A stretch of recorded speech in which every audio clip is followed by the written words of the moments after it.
vamos a escuchar dentro de unos momentos. Presidente del Gobierno, Presidente del Congreso de los Diputados, Presidente del Senado, Presidente del Tribunal Constitucional, Presidente del Tribunal Supremo, del Consejo General del Poder Judicial, miembros del Congreso, de los Diputados y del Senado, señoras y señores. Agradezco a la señora Presidenta sus amables palabras, así como la invitación que la Sede Apostólica ha recibido con ocasión de mi viaje a este país, así como la deferencia de acogerme en este histórico Palacio del Congreso de los Diputados, ámbito eminente de la vida institucional, jurídica y democrática del Reino de España. Vengo ante todos ustedes como obispo de Roma y pastor de la Iglesia Católica, consciente de que la misión confiada al sucesor del apóstol Pedro como principio y fundamento de unidad de los obispos y de los fieles, coloca a la Santa Sede de modo peculiar en diálogo con los pueblos y con los estados. Mi presencia entre ustedes quiere ser un gesto de cercanía hacia España, en el marco de la mutua cooperación y una palabra ofrecida desde el servicio a la persona humana. La Iglesia camina con la humanidad, comparte sus esperanzas y sus heridas, escucha los interrogantes de cada época y se deja interpelar por todo lo que concierne a la existencia de los hombres y las mujeres de hoy. Por eso, cuando se dirige a la vida pública, lo hace respetando la misión propia de las instituciones y la legítima responsabilidad de quienes han recibido el mandato de legislar. Reconoce la autonomía de las realidades terrenas y la distinción entre comunidad eclesial y comunidad política. Y precisamente desde esa conciencia aporta una reflexión nacida del deseo de servir al bien común y de recordar aquello que hace verdaderamente humana la convivencia. En este hemiciclo se da forma jurídica a la convivencia social. Aquí las diferencias se escuchan, se ordenan y cuando es posible se convierten en decisión compartida. Por eso, más allá de la legítima diversidad de posiciones, toda tarea legislativa acaba encontrándose con una pregunta decisiva. ¿Qué concepción de la persona humana inspira las leyes y qué tipo de sociedad construye esas leyes? Ante esta cuestión, España posee una memoria particularmente rica. Su identidad geográfica y política se ha ido entretejiendo con una historia en la que la fe y la razón, el arte y el derecho, la tradición y el pensamiento han sabido encontrarse fecundamente en sus catedrales y universidades, en su literatura inmortal, en sus instituciones jurídicas y en el ánimo mismo de su pueblo, permanece viva una herencia que ha dado forma a un modo de vivir la libertad, practicar la justicia y ordenar la vida común. Desde las páginas universales del Quijote, donde Cervantes proclamó que la libertad es uno de los más preciosos dones que a los hombres dieron los cielos, hasta la hondura espiritual de Santa Teresa de Ávila, y desde la gran tradición jurídica española hasta la inquietud metafísica de Unamuno, que recordaba que el hombre no se resigna a morir del todo, España ha sabido mirar al ser humano como algo más que una pieza del orden social, económico, político. Lo ha reconocido como criatura abierta a la verdad, dotada de libertad y movida por una sed de eternidad que ninguna realidad temporal logra extinguir. En una palabra, como alguien cuya dignidad precede a toda utilidad y a cuyo servicio está sujeta la acción legislativa. Por eso, Al hablar hoy de la persona humana, esta memoria conduce naturalmente a Salamanca y al pensamiento que allí maduró. La presencia simbólica en esta sala de los reyes Isabel y Fernando remite a aquel momento en que España quedó situada ante responsabilidades históricas de alcance universal. Pocos años después, Salamanca habría de asumir con singular lucidez la reflexión moral y jurídica que ese escenario reclamaba. En aquella sede universitaria, hace 500 años, cuando se abrían mundos nuevos y posibilidades inmensas en las relaciones entre los pueblos, algunos maestros comprendieron que la razón no podía ser invocada para revestir de legitimidad cuanto la fuerza o el interés presentaban como conveniente. Introdujeron así en el discernimiento histórico la pregunta por el valor irreductible de todo ser humano y los límites morales del poder. Hay que reconocer que la sociedad y la misma Iglesia no siempre estuvieron a la altura de las intuiciones que encontraban eco en su propia tradición cristiana. Sin embargo, aquel interrogante abrió un horizonte intelectual y moral que desbordó su propio momento histórico. La intuición del totus orbis, de una comunidad humana más amplia que cualquier poder particular, permitía afirmar la existencia de vínculos jurídicos y morales entre los pueblos. Desde España, la reflexión de la Escuela de Salamanca y de manera particular Fray Francisco de Vitoria, junto con otros dominicos jesuitas, contribuyó a formar una conciencia jurídica y moral capaz de recordar que la autoridad lleva siempre consigo una responsabilidad y que todo ser humano debe ser reconocido como sujeto de derechos y deberes. Ese anhelo sigue hablando también hoy, que la dignidad, la justicia y el bien común sean la medida de las relaciones sociales, tanto a nivel nacional como a nivel internacional. Esta es una de las grandes herencias de España, haber unido la acción histórica con la lucidez de la razón moral. Aquella contribución, nacida a orillas del Tormes, trascendió las aulas y las bibliotecas y llegó a formar parte de una conciencia más amplia, compartida por la comunidad internacional que sigue preguntándose cómo construir la paz sobre el reconocimiento de la persona y no sobre la imposición de la fuerza. Ese legado vive también en estas cortes, cada vez que el legislador se pregunta cómo hacer que lo posible sea justo, que lo legal sea verdaderamente humano y que la voluntad de la mayoría custodie aquellos bienes que pertenecen a todos y respete aquello que ninguna mayoría puede legítimamente vulnerar.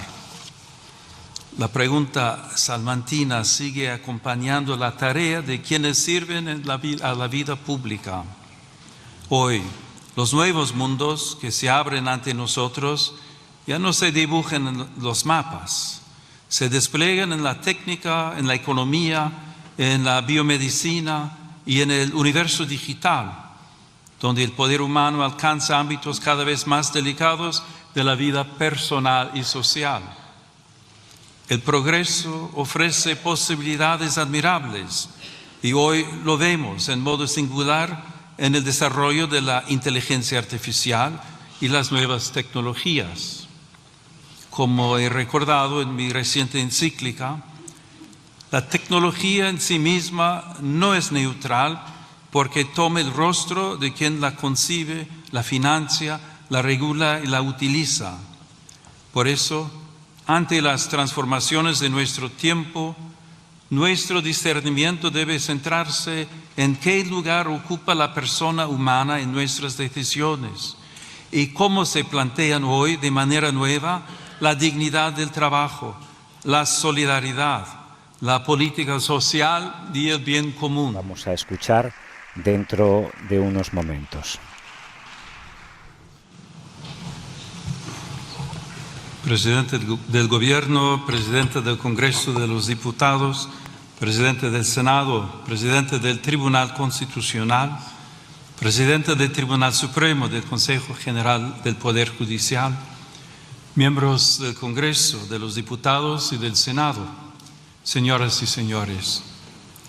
Agradezco a la señora Presidenta sus amables palabras, así como la invitación que la Sede Apostólica ha recibido con ocasión de mi viaje a este país, así como la deferencia de acogerme en este histórico Palacio del Congreso de los Diputados, ámbito eminente de la vida institucional, jurídica y democrática del Reino de España. Vengo ante todos ustedes como obispo de Roma y pastor de la Iglesia Católica, consciente de que la misión confiada al sucesor del apóstol Pedro como principio y fundamento de unidad de los obispos y de los fieles coloca a la Santa Sede de modo peculiar en diálogo con los pueblos y con los estados. Mi presencia entre ustedes quiere ser un gesto de cercanía hacia España en el marco de la mutua cooperación y una palabra ofrecida desde el servicio a la persona humana. La Iglesia camina con la humanidad, comparte sus esperanzas y sus heridas, escucha los interrogantes de cada época y se deja interpelar por todo lo que concierne a la existencia de los hombres y las mujeres de hoy. Por eso, cuando se dirige a la vida pública, lo hace respetando la misión propia de las instituciones y la legítima responsabilidad de quienes han recibido el mandato de legislar. Reconoce la autonomía de las realidades terrenas y la distinción entre comunidad eclesial y comunidad política. Y precisamente desde esa conciencia aporta una reflexión nacida del deseo de servir al bien común y de recordar aquello que hace verdaderamente humana la convivencia. En este hemiciclo se da forma jurídica a la convivencia social. Aquí las diferencias se escuchan, se ordenan y cuando es posible se convierten en decisión compartida. Por eso, más allá de la legítima diversidad de posiciones, toda tarea legislativa acaba encontrándose con una pregunta decisiva. ¿Qué concepción de la persona humana inspira las leyes y qué tipo de sociedad construye esas leyes? Ante esta cuestión, España posee una memoria particularmente rica. Su identidad geográfica y política se ha ido entretejiendo con una historia en la que la fe y la razón, el arte y el derecho, la tradición y el pensamiento han sabido encontrarse fecundamente en sus catedrales y universidades, en su literatura inmortal, en sus instituciones jurídicas y en el ánimo mismo de su pueblo permanece viva una herencia que ha dado forma a un modo de vivir la libertad, practicar la justicia y ordenar la vida común. Desde las páginas universales del Quijote, donde Cervantes proclamó que la libertad es uno de los más preciosos dones que a los hombres dieron los cielos, hasta la hondura espiritual de Santa Teresa de Ávila, y desde la gran tradición jurídica española hasta la inquietud metafísica de Unamuno, que recordaba que el hombre no se resigna a morir del todo, España ha sabido mirar al ser humano como algo más que una pieza del orden social, económico, político. Lo ha reconocido como criatura abierta a la verdad, dotada de libertad y movida por una sed de eternidad que ninguna realidad temporal logra extinguir. En una palabra, como alguien cuya dignidad precede a toda utilidad y a cuyo servicio está sujeta la acción legislativa. Por eso, al hablar hoy de la persona humana, esta memoria conduce naturalmente a Salamanca y al pensamiento que allí maduró. La presencia simbólica en esta sala de los reyes Isabel y Fernando remite a aquel momento en que España quedó situada ante responsabilidades históricas de alcance universal. Pocos años después, Salamanca habría de asumir con singular lucidez la reflexión moral y jurídica que ese escenario reclamaba.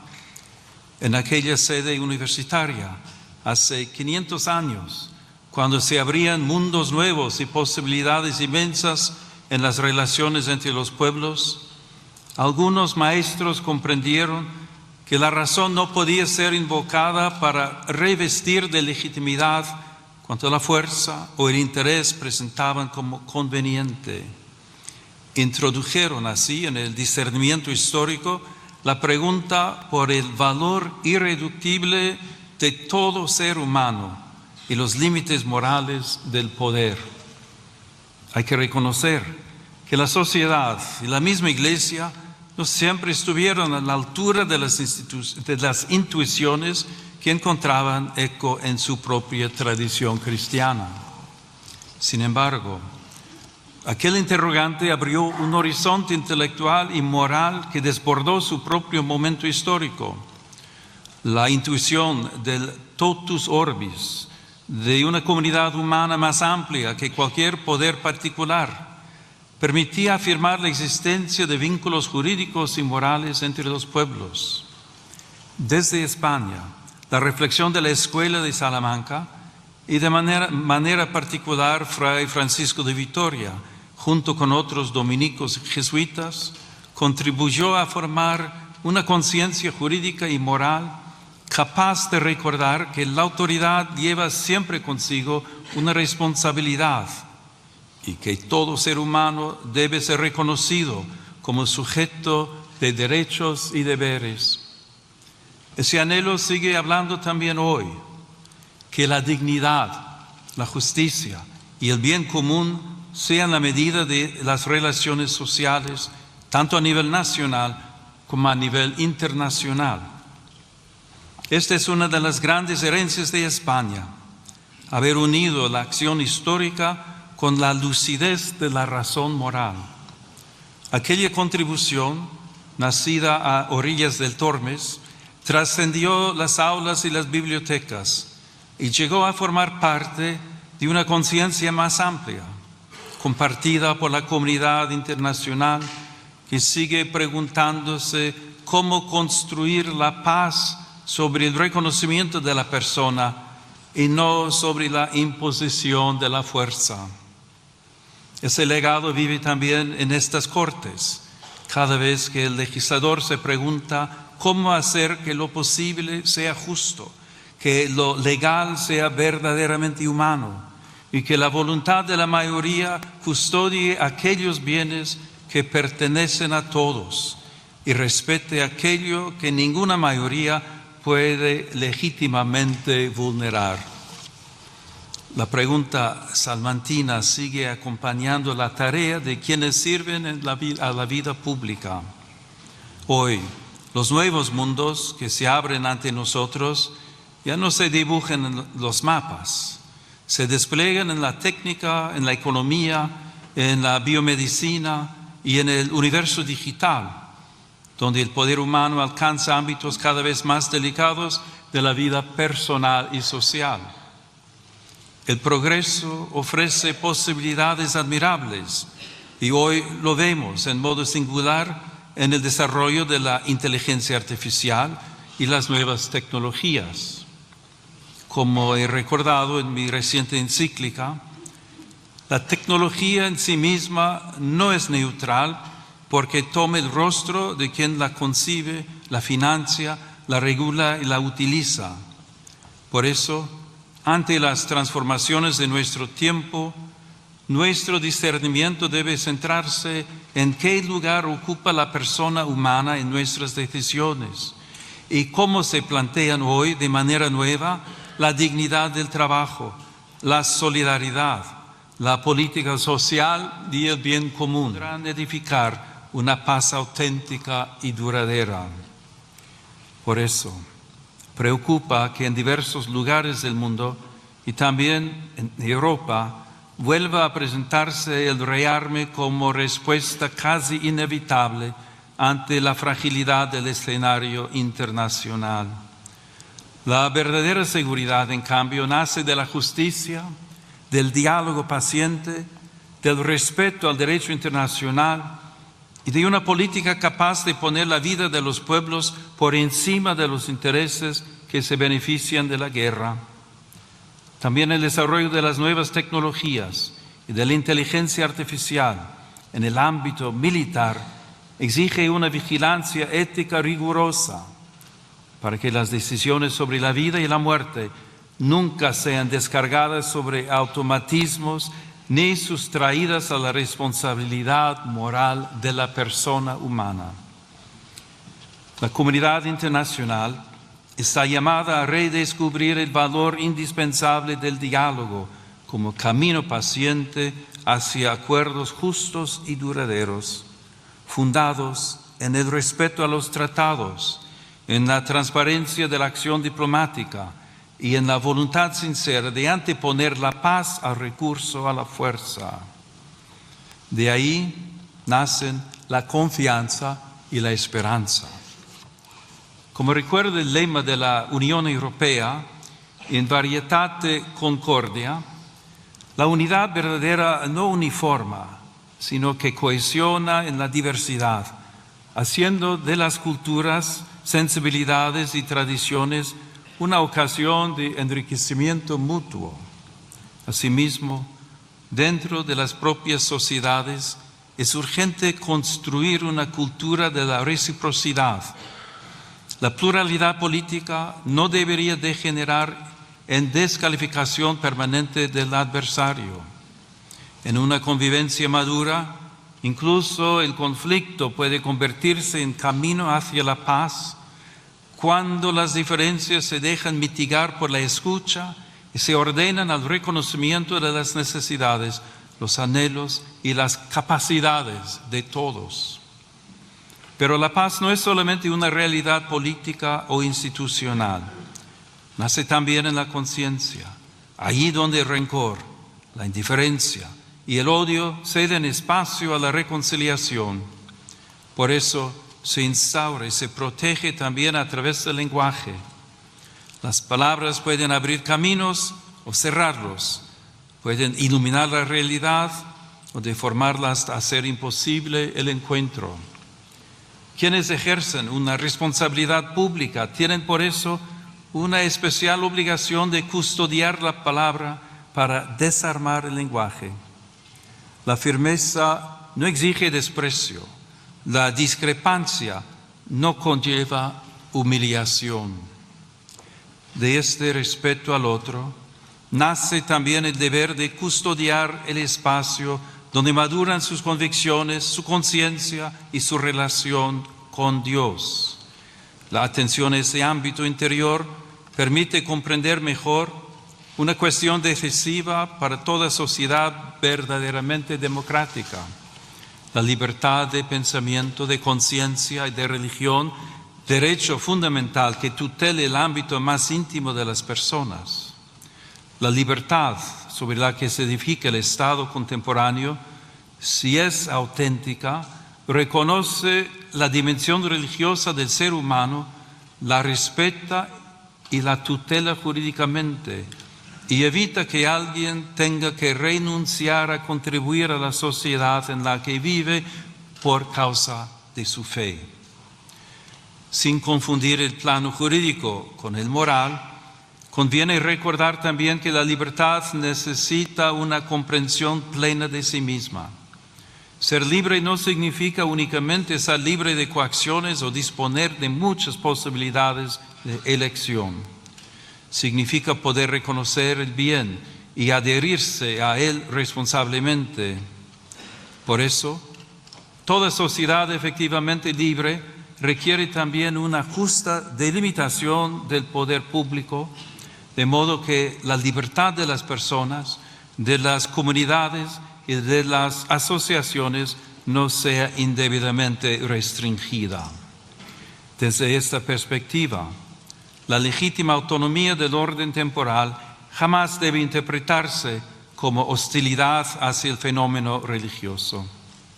La fe no pretende imponerse mediante privilegios ni coerciones.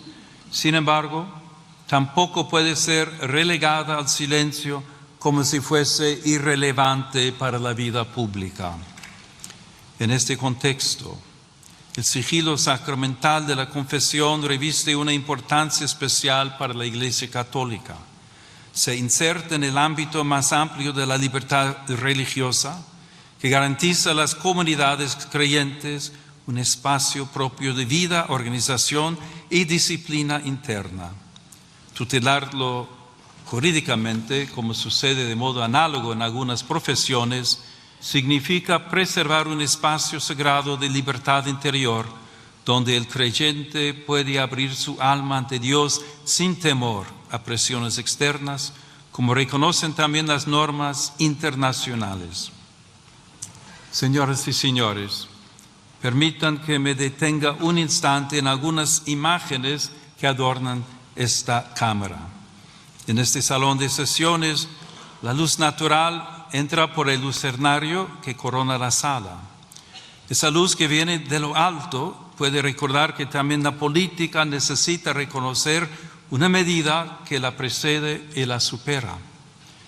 También las pinturas que evocan en la parte superior del muro principal la recepción del Evangelio y del Decálogo recuerdan algo esencial, sin confundir el orden político con el religioso.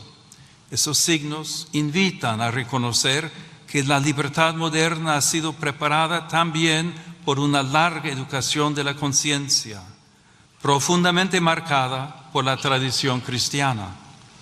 En esa escuela interior, los pueblos aprendieron que el derecho debe servir al bien, que la justicia pone límites a la fuerza, que el poder necesita legitimidad, que los pobres pertenecen plenamente a la comunidad, que el extranjero debe ser acogido conforme a su dignidad y que la vida humana jamás puede ser tratada como mercancía.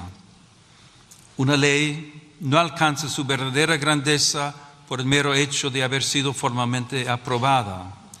La alcanza cuando, además de ser válida en su forma, puede comparecer ante la dignidad de la persona y salir de ese examen sin avergonzarse. Les invito a alzar pues la mirada, no para alejarse de la realidad, sino para recordar que toda decisión de las autoridades públicas toca personas de carne y hueso, especialmente a quienes tienen menos fuerza para hacerse oír. Porque la altura de miras consiste precisamente en mirar con más hondura aquello que está en juego en cada decisión pública. Por eso, junto a las respuestas técnicas y las reformas legales, hace falta también una renovación moral. España puede ofrecer mucho en este camino.